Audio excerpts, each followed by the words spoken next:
All right. Look, we might get started with a keynote from Professor Tyrone Howard, and I would like to first thank Tyrone for making time for this keynote and also for being so flexible. And my apologies about the confusion with the time conversion and the date. But we're very glad to have Professor Tyrone Howard from the School of Education and Information Studies at University of California, Los Angeles. I might give a very brief introduction to Tyrone. I know Tyrone doesn't really need any introduction, but for those of you who may not know Tyrone, he is the director and the founder of the Black Male Institute at UCLA, which is an interdisciplinary group of scholars, practitioners, community members, and policymakers dedicated to improving the educational experiences and life chances of Black males. Tyrone's research addresses issues tied to race, culture, access, and educational opportunities for minoritized student population. Tyrone is also the author of several best-selling books, including Why Race and Culture Matters in Schools, All Students Must Thrive. He's the native of Compton, California, where he served as a classroom teacher. He is the member of the National Academy of Education and is the current president of the American Educational Research Association. So without any further ado, I'm handing it over to you, Tyrone. Thank you so much, Babak. Can you all hear me okay? I think we might have an issue with the audio. See if I can fix this. It's always a bit of a hiccup with technology. Do you mind saying something, Tyrone?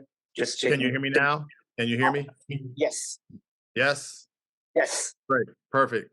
Thank you so much, Babak. It's my pleasure and my honor to be here with you today. I want to apologize for the mix-up earlier in the times for the keynote. Our time and your time is just slightly off, so I do apologize. But the bottom line is we are here now. So I want to thank you for taking time out to engaging me in this important topic that I want to discuss. I'm going to go ahead and share the screen because I have a lot I want to cover, and oftentimes there's not enough time to cover it in, but I'm going to go ahead. Can you see my screen okay? Thumbs up? Okay, perfect. Thank you so much. Let me go ahead and get my slideshow. Okay.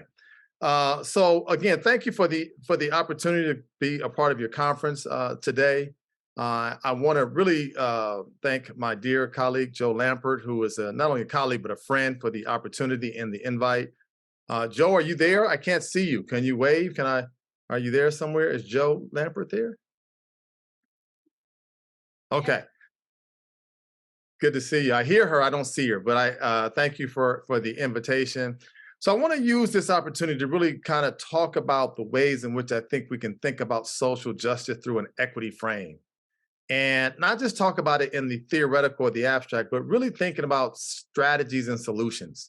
I come to this work as someone who is a practitioner at heart. I'm a former primary and secondary teacher, someone who spends time at the university teaching teachers. So I'm always looking for practical ways of how we think about this work. So I want to use this time with you today to talk about some ways in which how we might think about social justice and equity as sort of theoretical frames, but then begin to move those theoretical frames in a way that talks about ways we can think about our practices, and maybe in some cases even our policies, to be able to serve all students, but in particular our most vulnerable students. So let me jump in, and I want to hopefully sort of bring you along with this and leave some time for question and answer. Where I'm at in the States, today is what we are now calling in the US Juneteenth, or Freedom Day. I don't know if those of you are familiar with that, but this is a relatively new holiday in the States that's been federally recognized. And just to give a small bit of background on what today is here in the States, is that this marks the end of slavery in the United States of America. 1863 is when the Emancipation Proclamation was signed by Abraham Lincoln. But there were certain parts of the states that did not find out or were not told about the ending of slavery until 2 years later in 1865. So today is a day that is called Freedom Day, which was really the official end of slavery in our country. And so it's become a big holiday in the States. lots of recognition of past wrongs that the country has done. And I think it's fitting to talk about past harms as we think about this work I want to share with you today around justice and equity and social justice. So I wanted to share that with you as I begin. So I want to frame this work around the work of someone whose work I've been really informed by. Her name is Brené Brown. And Brené Brown has written this book called Dare to Lead that I think is really, really must reading for anybody who does this work in what I call critical or transformative spaces. Brené Brown says that if we're going to do this work around transformation, we have to be willing to do brave things and have tough conversations and bring our whole hearts. She talks about the fact that we're going to have to say things that are not always easy to say and do things that are not easy to do, but it needs to be done. And so one of the things she says in this book, that's one of my favorite quotes, is that she says too many people are opting out of vital conversations about diversity and inclusivity because they fear looking wrong, saying something wrong, or being wrong. And then she really kind of drives this point home where she says that choosing our comfort over hard conversations is the epitome of privilege, and it corrodes trust and moves us away from meaningful and lasting change.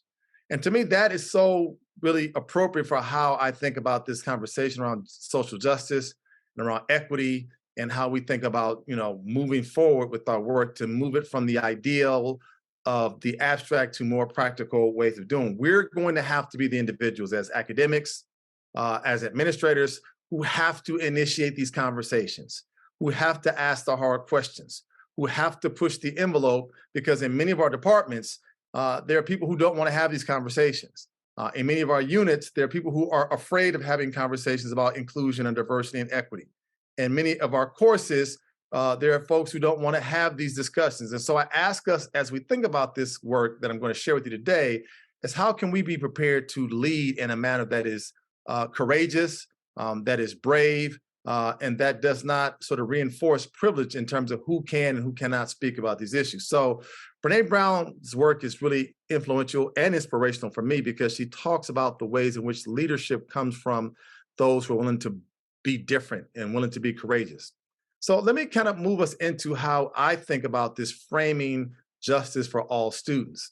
And I think about this framing for justice with sort of social justice at the center, at the core. But I think there's some key pieces that help to inform these notions of justice that will inform my time with you today. I think there's 4 anchors that I think that we should be mindful about, which I'll go into a little bit of detail in a moment. But the abolitionist framework, inclusive practices, a transformative mindset, and collective care. And I think as we do this work, we have to begin to think about sort of what are the pillars that sort of ground this work as we think about advancing justice. And so I want to talk about each of these sort of pillars in a little bit more detail to kind of help us to set the context here. So when I think about framing justice, I want to start with the idea of abolitionist framework. And the abolitionist framework has picked up a lot of more attention in the States because really what it does is it calls for the total dismantling and the elimination of harmful policies and practices. It also says that we have to ask ourselves a fundamental question.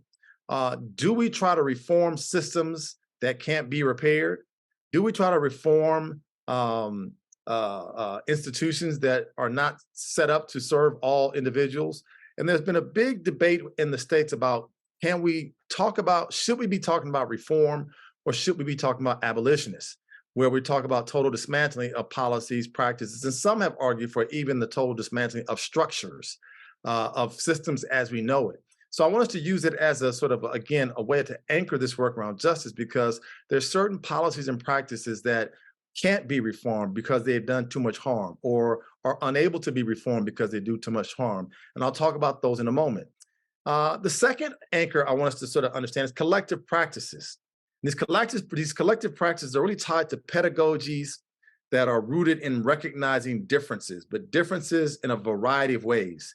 Differences in languages, differences in cognitive processings, differences in culture, differences in experiences, differences in sort of migratory patterns, differences in how we do the work. And this collective practices has to be sort of centered in a sort of an inclusive set of practices that recognizes that these differences don't exist on a hierarchy, but they exist on a continuum where people bring different ways of knowing, doing, thinking, being, and speaking that need to be recognized and lifted up in our framework.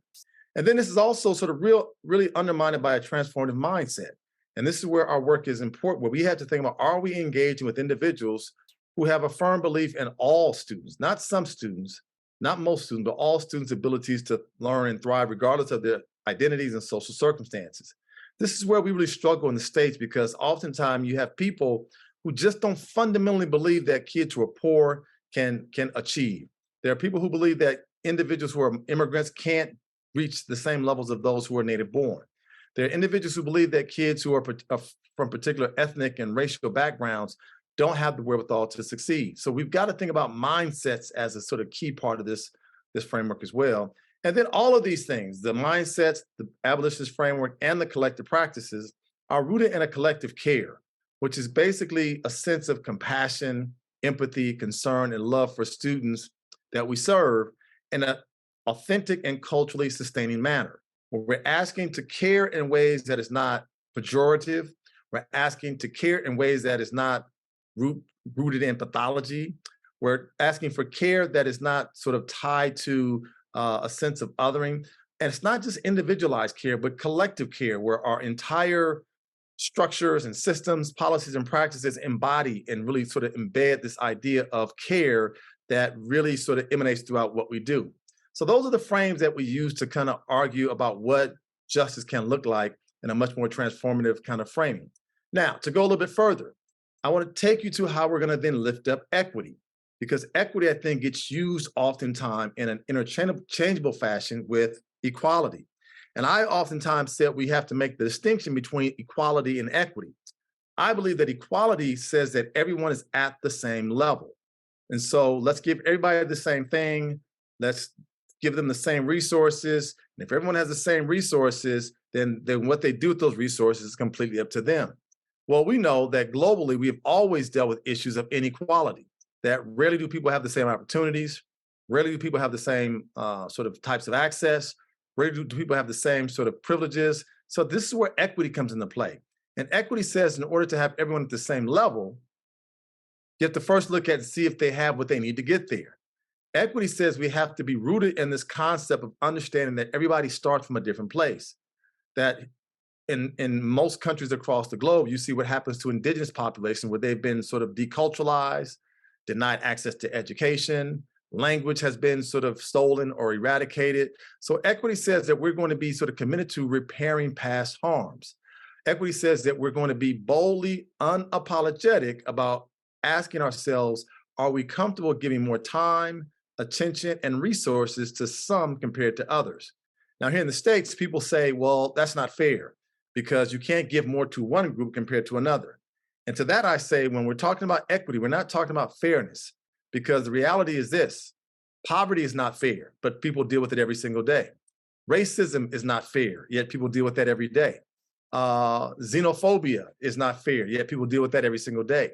Homophobia is not fair, yet people deal with that every day. So there are lots of isms, racism, sexism, classism that exist. And equity says we have to recognize that those types of disadvantages continue to play a huge impact on people's life opportunities.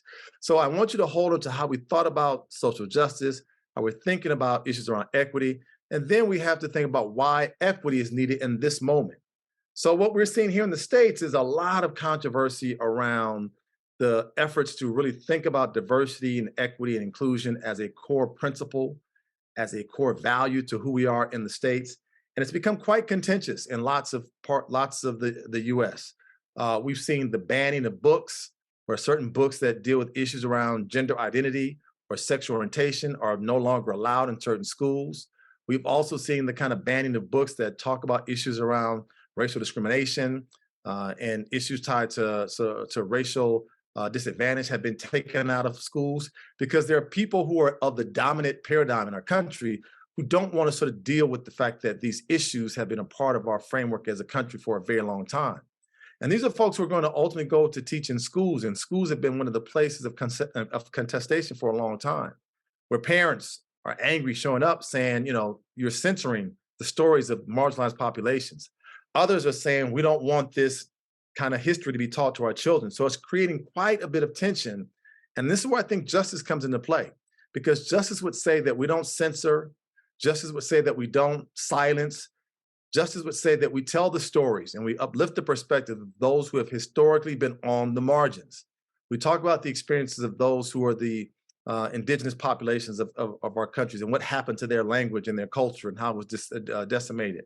We talk about cultural appropriation. We talk about the removal of sacred lands from certain. We talk about these because these are histories that are part of our story in the Americas, and we cannot fully be whole as a nation until we recognize that.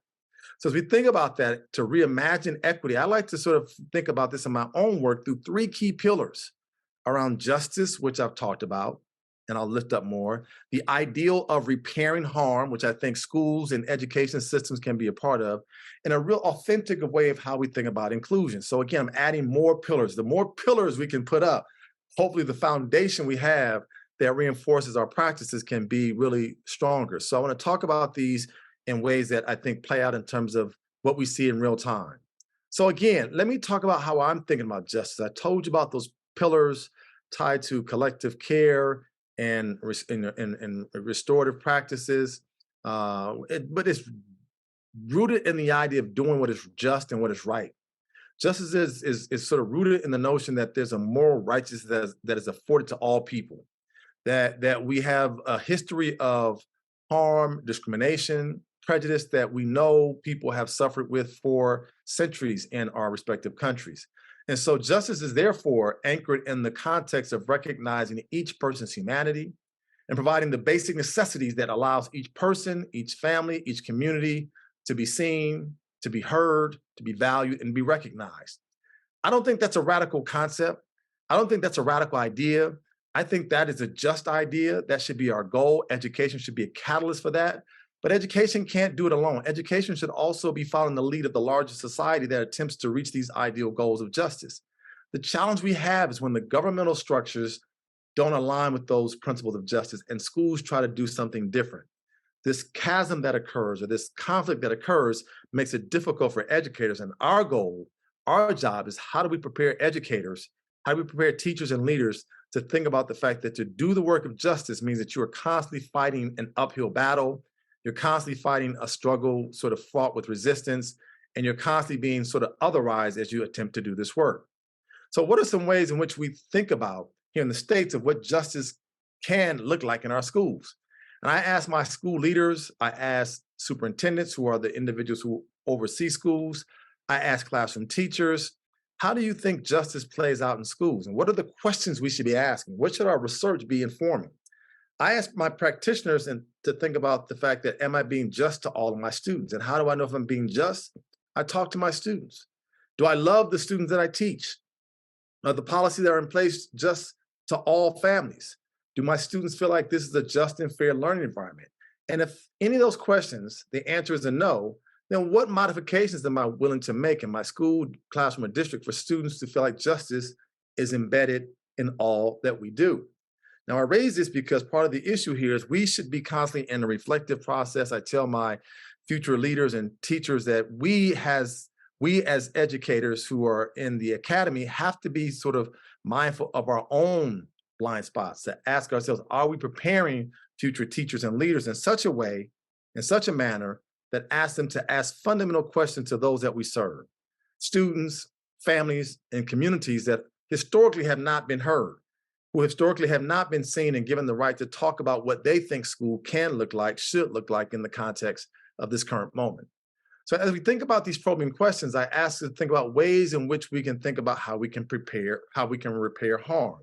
I'm going to lift up one of the things that's been a real big challenge for us here in the States is the issue of school discipline or school punishment. We have a history in the States of dealing with students who may be disruptive, as we might call it, who might be called sort of out of order. And we take those students and we remove them from schools. We remove them from classrooms. We remove them from the school. We kick them out. I don't know what you call it there in the Australian context, but here in the American context, it's really about having students miss 3 days or 5 days for different types of infractions. And part of what we know is when we look at the data, and I'm sure this might be the case there in the Australian context, of who is more likely to be suspended, who is more likely to be punished, who is more likely to be expelled from schools, that it tends to be those kids who come from poor or poverty backgrounds. It tends to be students who are either Black or indigenous. And so the data that we look at has a very disturbing sort of reality that says that there are some students who are being harmed by school policies and practices more than others. And so if we're going to begin to repair harm, we've got to use our data and our research to do a more disaggregated look at the students who are most likely to be pushed out of schools, the students who are most likely to be punished over and over again. And then we must look at what are the infractions for which these students are being punished in the first place. And I'll talk about that in a second. But part of what we're asking is to ensure that students are not being harmed, students are not being expelled from schools because their cultural, racial, gendered, and linguistic identities are oftentimes different from what the schools that they are in expect for them to be. So you have cultural disconnect. My way of speaking is not understood by my teacher. My way of knowing is not understood by my teacher. When I disagree, I'm looked at as being hostile or resistant.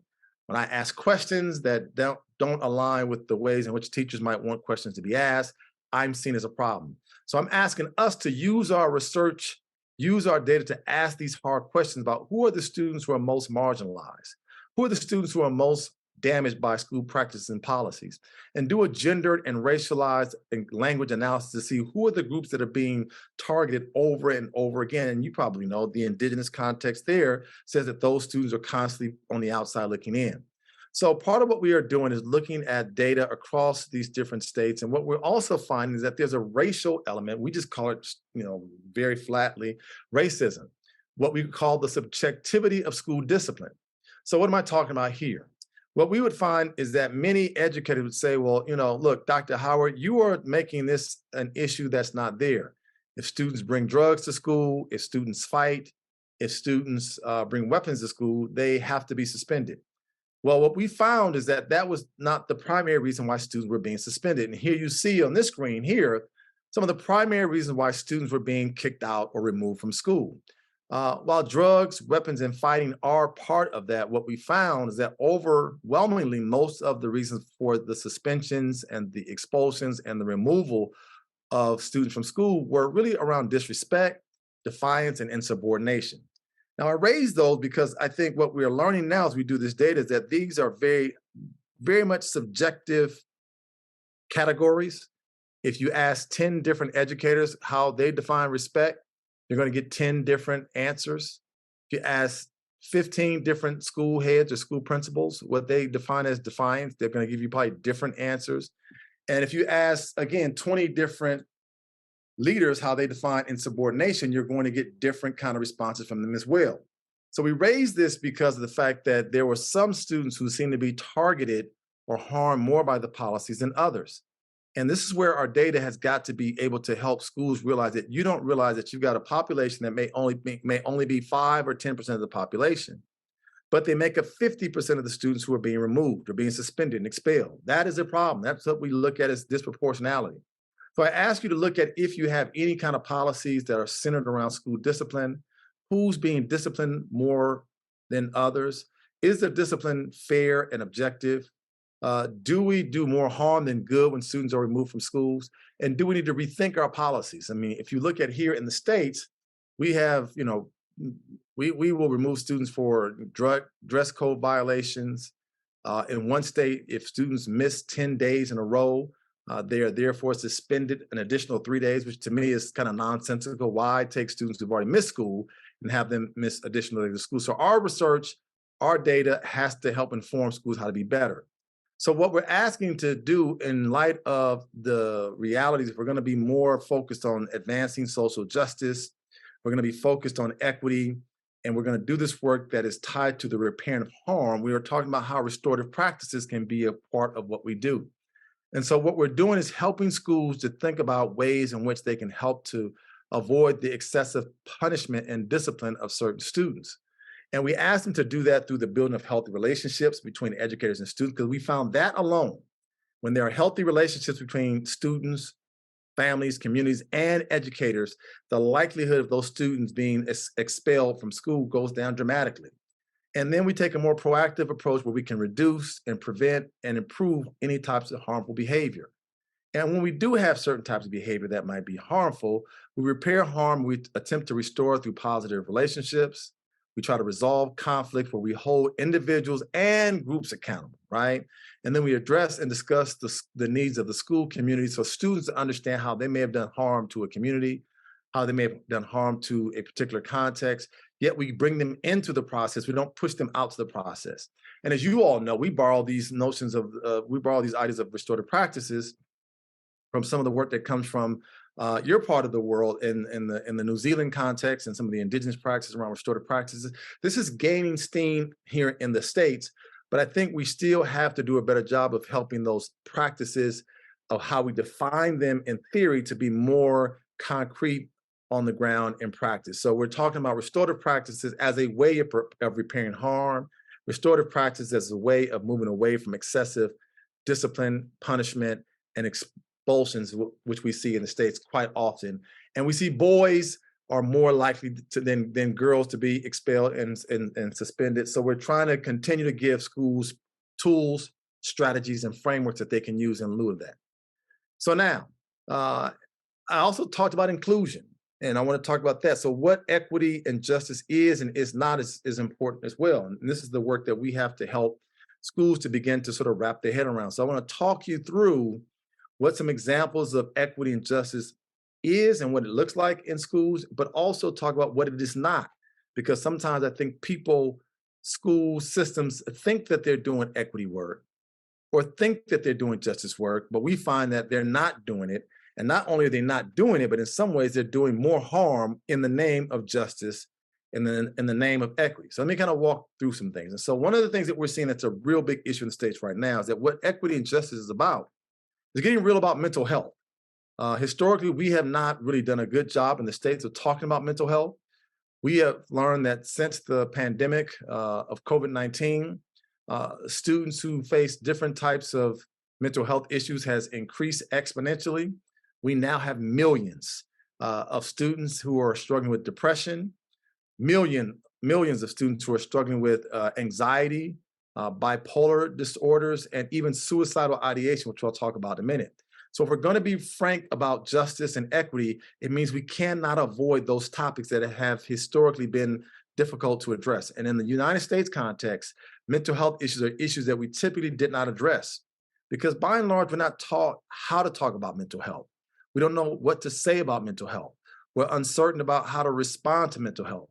And our indifference or ignoring of mental health issues in many ways has contributed to mental health issues becoming even more and more of a challenge. And so if we're going to do equity work and justice work, mental health has to be a core part of this work.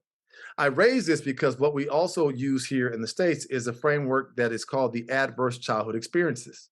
And what we're seeing in the States, and we've seen for some time, is that if you have children who have gone through adversity, that it explains much of why they may not be well when it comes to their learning.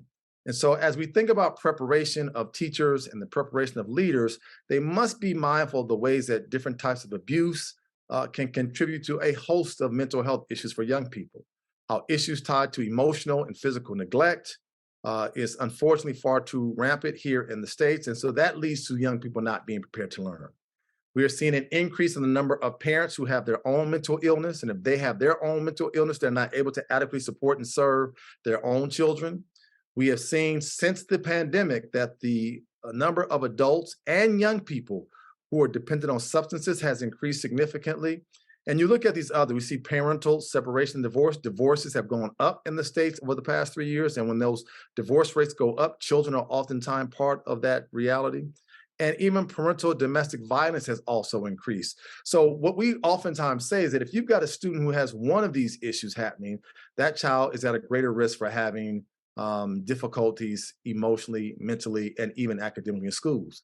If you have students who have 2 or 3 of these things, you have a student who has been a victim of some type of abuse or neglect, a parent who has a mental illness, and they also have seen some form of parental violence, it creates a compound effect.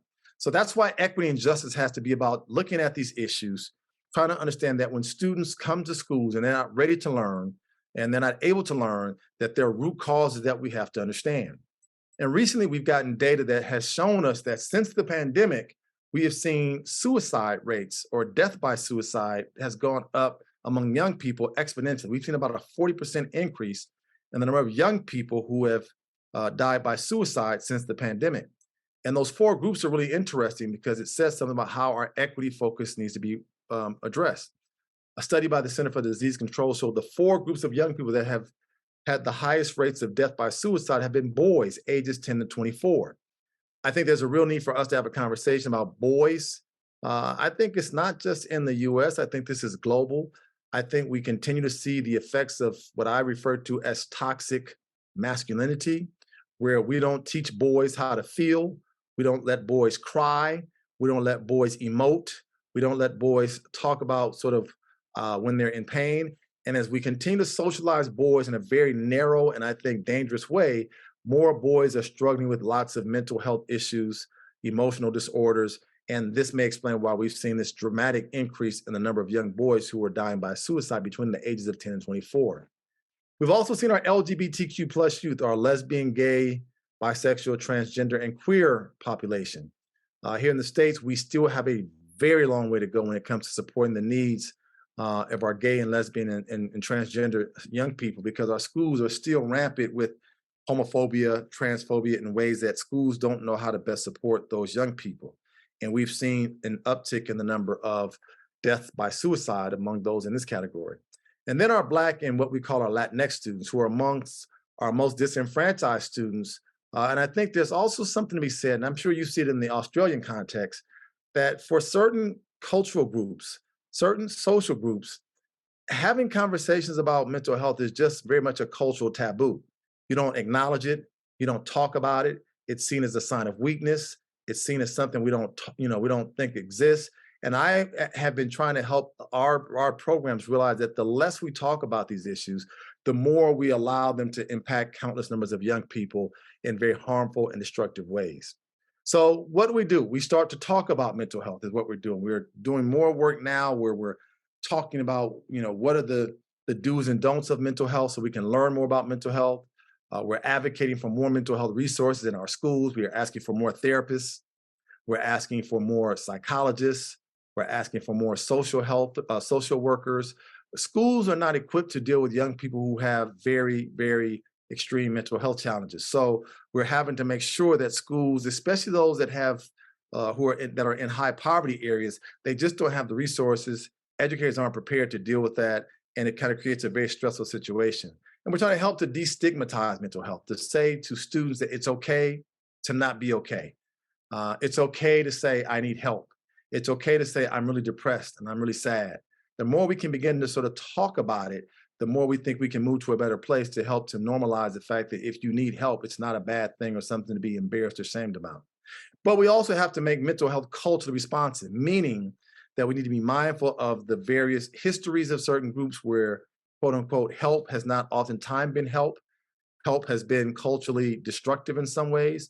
Help has been oftentimes culturally disconnected. But how do we find folks who understand the cultural and historical sort of anchoring of how people deal with healing and the ways in which we can bring those cultural practices into schools that allow students to feel like they're being adequately served? So again, what equity and justice looks like in this moment is beginning to really center the utility and the importance of mental health.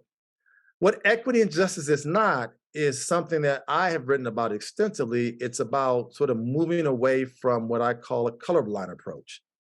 Here in the States, and you're seeing this happening too in the Australian context, we're becoming more and more racially diverse by the day. And part of what we have done is, as we've been racially diverse, there are many in our society who don't want to acknowledge that racial diversity, who don't want to recognize that racial diversity is, I think, our strength as a nation. That racial diversity is something we should be proud of. It's something that we should embrace. It's something that we should celebrate. But because we are seeing this unprecedented transformation of our country ethnically and racially, there's lots of resistance. And one of the ways that resistance plays out is from very well-meaning, well-intended people saying, I don't see race. I don't see color. I just see human beings. And I think that is oftentimes a way to essentially sort of erase people's racial identities. It's a way to tell people that who they are is not important. It's a way to try to say, let's act as if we're all the same and we've all had the same opportunities, when we know that and what we call people of color, non-whites in this country, have not had those same opportunities. So we try to prepare leaders and prepare educators to operate from the standpoint that says that you do recognize race and you recognize the racial histories that have been in place in our society and the long history of racism and disadvantage and inequities that continue to plague non-white populations. And we have to recognize that before we move forward and correct it. So we have to move away from this colorblind approach. And to do that, we give them a host of different ways to sort of think about that. And one of the ways we ask them to think about that is moving away from what we call racial microaggressions. Racial microaggressions are, again, what are oftentimes referred to as the 21st century form of racism. I don't think people in this current context come up to people and saying mean, hateful, derogatory things. They engage in what Danny Solorzano, who's a scholar here at the University of California, Los Angeles, talks about as these verbal, behavioral, or sort of environmental indignities. Sometimes they're intentional, sometimes they're unintentional, that oftentimes can communicate hostile, derogatory, or negative slights towards marginalized groups. We talk about the ways in which oftentimes people who perpetuate the microaggressions are frequently unaware that they've said things, that they've done things that have been harmful to people who are on the receiving end. And I mean, we see this a lot. Microaggressions can cut across all social identities. Microaggressions can be racial, where people make comments that are put down. Those people are lazy. Those people are poor. Or sometimes people will say things like, wow, you're different than the rest of them.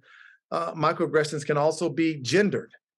We see for a lot of women who are in leadership, there's oftentimes this question about how can a woman be in a leadership position, because there's this underlying assumption that women can't lead, right?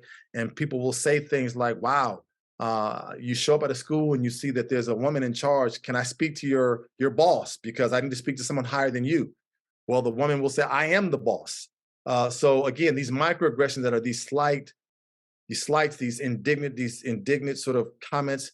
And part of what happens is that when people say, well, I didn't intend to be harmful, I didn't intend to be classist or racist or sexist, but what we're very clear about is that just because one does not intend to be harmful doesn't mean that the impact is still not being felt. So intention does not always equal impact. And we have to talk about the ways in which microaggressions play out. And I like to refer to microaggressions as death by 1,000 paper cuts.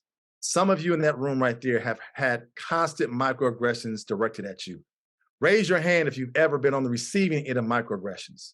If you've heard comments, raise your hand. If you've ever had sort of these comments directed at you because of your gender or your gender identity, or because of your language, because of your ethnicity or race. It's like death by 1,000 paper cuts. You're constantly having to always defend, explain, laugh at jokes, because if you do bring this up to people, they say you're being too sensitive or you're overreacting, or, you know, we didn't mean to be harmful. And so I ask us to learn about microaggressions as a way to repair harm, as a way to be more equity focused.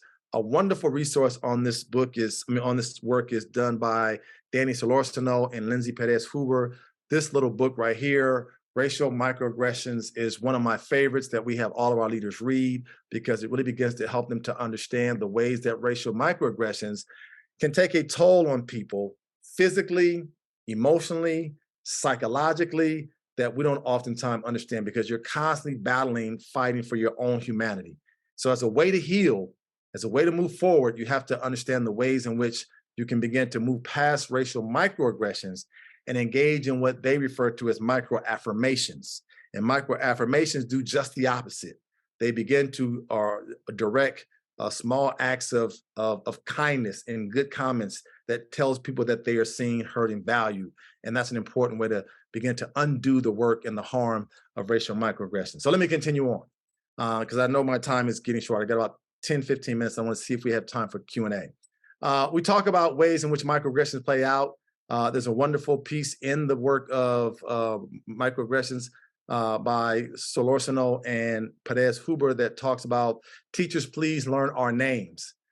Names are important, and we oftentimes see here in the US context, names get butchered, names get mispronounced, names become anglicized, names become really tortured in ways that are oftentimes disrespectful, that are at times borderline racist.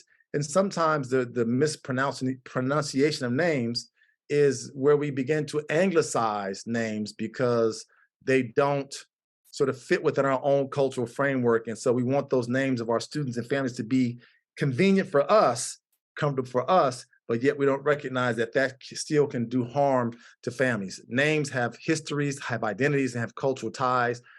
We have to all learn names, okay? And this work also needs to be rooted in community engagement. If we're going to do this work around equity and advancing social justice, that community engagement should be rooted in reciprocity, where we learn from communities as much as they learn from us, where we let community members lead. Again, we're not going in as university personnel saying, this is what we think you need, or this is what we're going to do. But we go to community members and say, how can we be of benefit? How can we be of service? How can we support the work that you are doing? How can we better understand some of the current and the historical issues that continue to shape your community? Where we let community members lead and dictate the terms of our engagement. Community engagement is oftentimes best known as transdisciplinary. How do we bring different disciplines? We're trying to do this here in the States. We're bringing education and medicine and what we call sort of geography and urban planning together to think about how we create these ecosystems of support. Again, it's rooted in repairing past harms, where we avoid cultural appropriation. We're not trying to destroy or take away people's culture. We're going to respect cultural traditions and norms. And the focus is on healing, helping those communities heal in ways that are going to be culturally sustaining, as I've talked about before. So a lot of our work is to ensure that we take our teachers in training, our leaders in training, and we put them in communities from day one. Day one, they're in communities, they're listening, they're learning, they develop what we call cultural empathy. They develop what we also talk about as having cultural humility, where you are at the feet of those people who are in those communities to understand that when you come as an educator into those communities, you're coming to serve. And if you're going to serve, you need to understand the histories, and you need to understand the current challenges that exist and where you fit into that framework. That's what equity is centered around, authentic community engagement. That community engagement also asks us to be very specific about, as I mentioned earlier, about the data we collect, and to engage in ongoing analysis on race-specific data. The more data we collect, it may create some discomfort for those who are complicit, but not aware of how they reinforce racial harm. As we do that, we try to engage our students, their parents, and caregivers on where and how we can be better as educators. And we advocate for funding, for policies, and supports for our most racially marginalized students. And again, every sort of national, local context has those groups who are on the margins, and we're trying to figure out how do we become more anti-racist. I love this framework by one of our scholars here in the States named Ibram Kendi, who talks about a framework for how we can think about, are you racist or are you anti-racist? Our goal is to become anti-racist, where we stand up to any policies or practices that reinforce racial hierarchies and racial discrimination and racial prejudice. And he talks about these three camps that sometimes people fall in. And we try to go through this as a faculty. We go through this with our research teams, that the segregationist camp over here sees certain communities as constantly being permanently inferior. They say things like, these students cannot be helped. These communities are beyond repair. We blame them for their own destruction. We are oftentimes punitive, and we see them as being permanently inferior. And when folks fall into that category of segregationists, it's hard to bring about transformation because there's a mindset that sees folks as being beyond reach. Or you have folks who fit into this middle camp who are assimilationists, that we think that certain students and communities can be helped if they kind of follow along with our recommendations and suggestions. We think they can be civilized and educated if they do what we say to do, when we say to do it, and how we say to do it. If they only listen, they could be better at fill in the blank. And sort of steeped in this assimilationist approach is what we call a missionary mindset. We can save these people if they want to be saved, but still rooted in that is this ideal that they're still viewed as being temporarily inferior. And oftentimes we see our indigenous populations are seen that way. Our our poverty-stricken communities are seen that way, where if they can get rid of some aspect of who they are, they can be successful.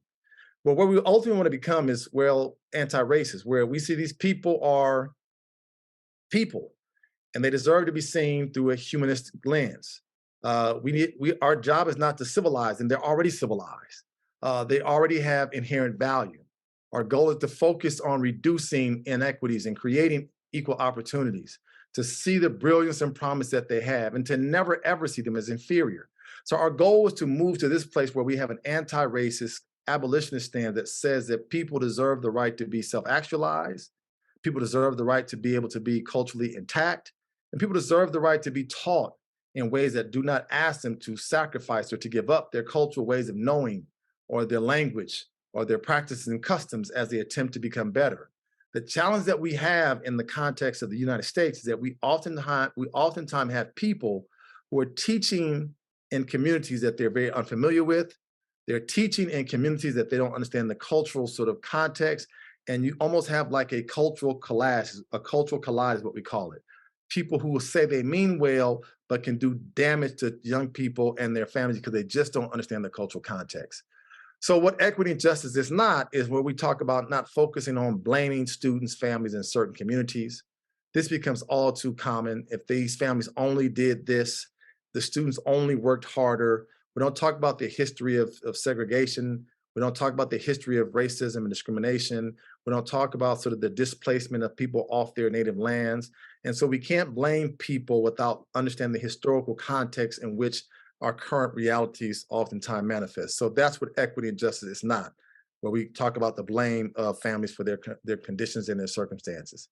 What equity and justice is about how we change a narrative. And we believe that narrative change is important on how we see those students and those families who are steeped in generational poverty. Stop seeing them for what they do not have, but to see their resilience, to recognize their determination, to acknowledge their creativity, and to really celebrate their brilliance that they show every single day. We see here in the States that some of the most resourceful young people are those young people who grew up in poverty.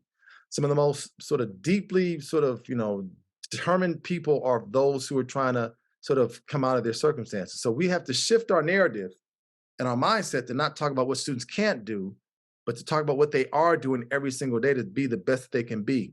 We see here in the context of the United States that there are families who are sometimes you have parents who are working 2 or 3 jobs just to make sure that their children do not go without. That's recognizing the brilliance and the determination and the sheer desire to be better on the part of those who grow up without. So that's what equity and justice is, changing the narrative.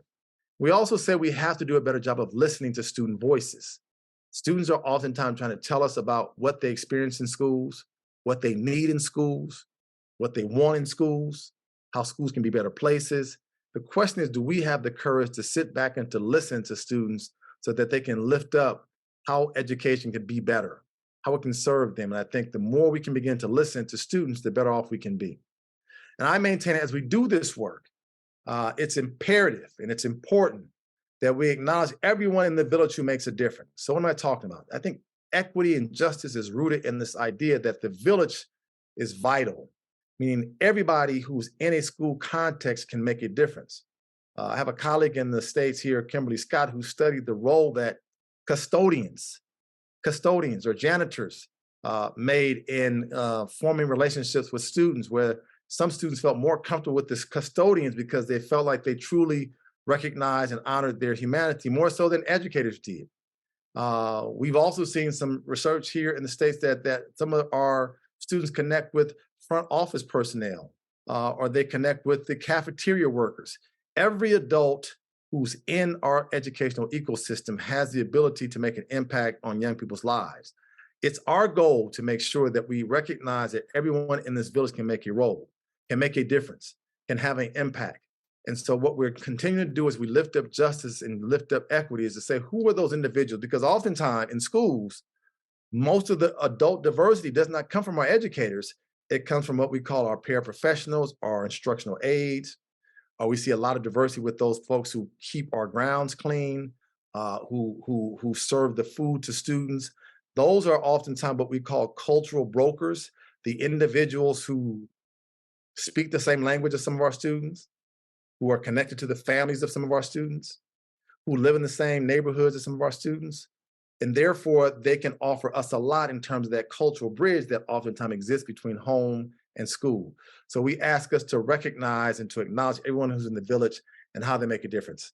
So I want to say this as we prepare to close. I think that so much of an equity and justice framework should be anchored on a lot of core ideas I talked about with you today. I talked earlier about the importance of sort of thinking about sort of collections of care, transformative mindsets, thinking about how we repair harm, how do we think about justice. But I think all those ideas have to be embedded, not just in our practices, but also embedded in our research as well. And I think that our research should be always mindful of the kind of cultural practices and cultural norms at place, the practice that we see playing out in schools every single day. How is that practice being fortified with the latest and best of our research? Leadership is vital. I think so much of our time has to be spent on how we develop leaders, because if you develop strong leaders, you give yourself a much better chance to create the kind of schools that our students so desperately need and deserve. So culture, practice, and leadership sort of rooted in ideas of relationship building. Again, that's to be preventative and to think about sort of notions of justice and restorative practices, where the relevancy of curriculum is high, the rigor that our students are exposed to is unquestionable, and the expectations that we have for all students never wanes because of a student's socioeconomic status, language, skin color, or gender identity. So I've given you a lot and I've thrown a lot of ideas that we are still trying to wrap our heads around with here in the US context, around how justice can become something that we are unapologetic about, how justice becomes something that we continue to put at the center of our work. We know that there's always resistance to justice. So I tell all of those out there who want to do justice work, and many of you already know this, if you're going to do this work, you have to have a thick skin, because you will be talked about. People will challenge you. People will question you. If you are going into the justice work thinking that you are going to find more friends, surprise, surprise, because that will not happen. Oftentimes you will lose friends as you do this work, because this is not for the faint of heart. This is what I call heart work, H-E-A-R-T, work that comes from the heart about how we best serve all students, especially those who are historically on the margins. So with that being said, I want to say thank you for your time. Thank you for your attentiveness. Thank you for your commitment to this work. And we can stop there. And if we have time, maybe we can get to a few questions and answers. But thank you very much.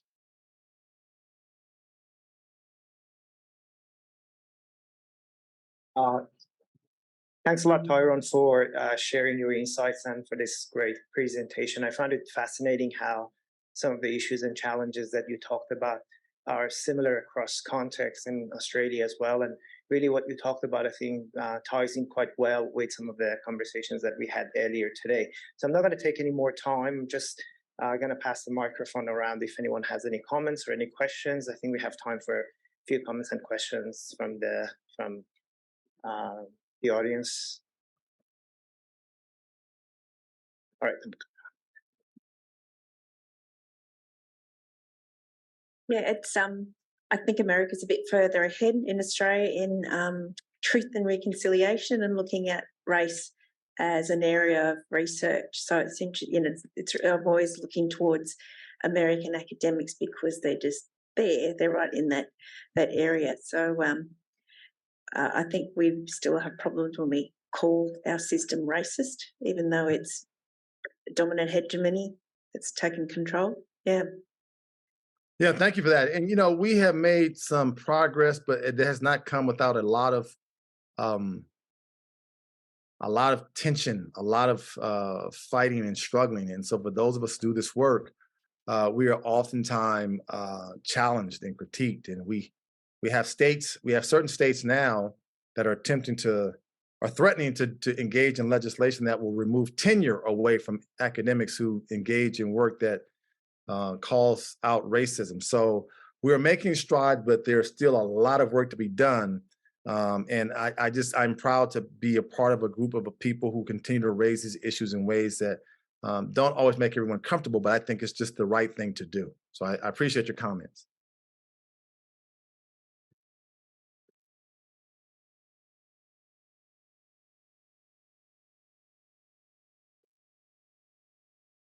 Thank you very much for a really interesting presentation. My question refers to one of your slides that's entitled Repairing Harm and the reference to a linguistic identity. And the reason, because the other ones were around that were cultural, racial, gendered, which doesn't seem to be so readily assessed within rubrics or measurements within schooling, but linguistic ability is. And I guess the question is, how do we repair harm, or how do we work toward a social justice outcome by taking consideration of people's linguistic storytelling ability? And that includes stories about themselves, the way they narrate a sense of self. And how do we move that into a social justice framework when we prioritise English speaking languages and we prioritise a certain way of reading and writing? No, that's an excellent question. And language, as you know, all know, language is powerful. Language is culture. Language is history. Language is identity. And we are still engaged in those battles here. And I'll give you a couple examples of how we can sort of do the thing you're sort of speaking to. You know, so we have close to in this country, 10 million students whose first language is not English. And so what happens in the States is that those students they come into what we call English learner classes, where they're expected to essentially sort of, rid themselves of their first language in order to learn English. And kids are not, we have what's called a reclassification process where they cannot really kind of move into a integrated class until they've shown proficiency in English. But those models typically come at the expense of their primary language. And part of what people have been asking for and fighting for is policies that says, why don't we help kids keep their first language if it's not English, and add on the second language to be English? It should be a +1, not a -1, if that makes sense. Because we think that there are ways, and certain states have done this, that we're going to give assessments in multiple languages. We're going to allow certain kinds of evaluation to be done in certain languages. When you do that, that prioritizes the multitude of languages. Now, the challenge we have with that is that there are probably, I'm in the state of California, we probably have over 150 different languages spoken just in this state alone.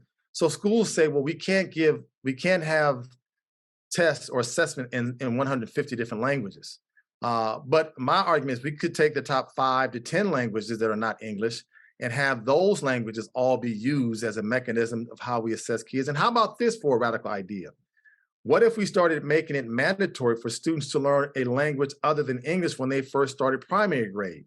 That would also lift up language. So for those students who speak only English, if they had to learn another language in their primary grade, that would also sort of prioritize the ways in which we think about different languages. So I think we have to, I think there are states that we see that are English only. They refuse to acknowledge other languages. They will track kids who speak languages other than English. And I think that's a big social justice issue. You cannot remove people's language in ways that cause, I think, a disconnect from their families, a disconnection from their histories. And so we're looking at language policies that allow students to maintain their languages, their native languages, as they learn new languages. Muito obrigado, professor Howard, pela sua brilhante palestra. Eu aprendi muito. E aqui eu só estou dando um exemplo, né, como as pessoas sentem, né, por não falarem uma língua. Você não consegue entender o que o outro está dizendo muito bem, não é? Então, é só um exemplo, né, para as pessoas que estão tão acostumadas em ouvir o inglês todo o tempo, não é, de que pessoas não falam o inglês como primeira língua. Não é? E este é um exemplo prático do que acabou de ser perguntado pela nossa colega. So now I'm going to translate. People need to have this kind of feeling, people have to be conscious what means to speak English as a second language, and it's so easy to English speaking people because, they assume that everybody is able to speak English. And so this is an important issue, and so this is why I made my comments in Brazilian Portuguese. I love it. Thank you. You're welcome. And so, de nada. And so my question actually is, you said sometimes the schools are doing more harm to students in name of social justice. Can you give examples of that, please? Thank you again. Yeah. Yeah, no, really good question. So, one of the ways that there's so many ways. Let me give you a couple examples. So first of all, I thank you for your framing your question in Brazilian Portuguese. It's beautiful. I picked up on some of the words you said, but that's the very awkwardness that I felt and that others felt when you started speaking in Portuguese, in Brazilian Portuguese, is what students feel every single day. Because to your point that English is so normalized. But so I'll give you a few examples. So I have a school here that really promotes itself as doing social justice work. And one of the things that they do in the name of social justice, they say if students are not reading by third grade, if they're not showing proficiency in reading by third grade, they do not allow them to promote. They say, okay, if you can't read by third grade, you have to repeat that grade level. And they think that that's a social justice issue. Well, here's what we know, and this is where our research is important. The research tells us that when you retain students for a year, if you hold them back, they oftentimes do worse in the second year because A, there's a social stigma from their peers of being in that grade level again. They had bad teaching the first year that they were in that grade level. There's a high likelihood they have bad teaching the second year. So in the name of justice, we're going to hold them back, though we're probably increasing the likelihood that that student will fall further behind. But that's what people see as justice. I'll give you another example. Schools, I talk about school discipline a lot because school discipline is big in the States. And some schools feel like we're teaching kids how to be accountable by suspending them. We're teaching kids how to be how to be responsible to the rules of society. That's social justice. I don't know that that's social justice. If you're pushing kids out and not trying to understand the root causes of why kids engage in certain behavior, again, you're inflicting more harm than good. And then the last thing I'll also raise is that I've seen lots of universities who say that we are very much a social justice oriented institution. And we're going to bring teachers to teach in the poorest neighborhoods. And the teachers that we're going to bring in there have the highest grades, but yet have no familiarity with the language, the history, the culture, or the background of those communities. So in the name of social justice, we think we're going to bring these really smart teachers to teach in poor neighborhoods. And while those teachers oftentimes may mean well, they do a lot of harm because they just don't know and understand some of the historical and contemporary issues that those students face every single day. So those are just a few things that come to mind. All right, thanks a lot, Tyrone. We'd love to keep you here longer, but I know that it's late evening / night your time, so we won't take any more of your time. Thanks a lot for being so flexible and generous with your time.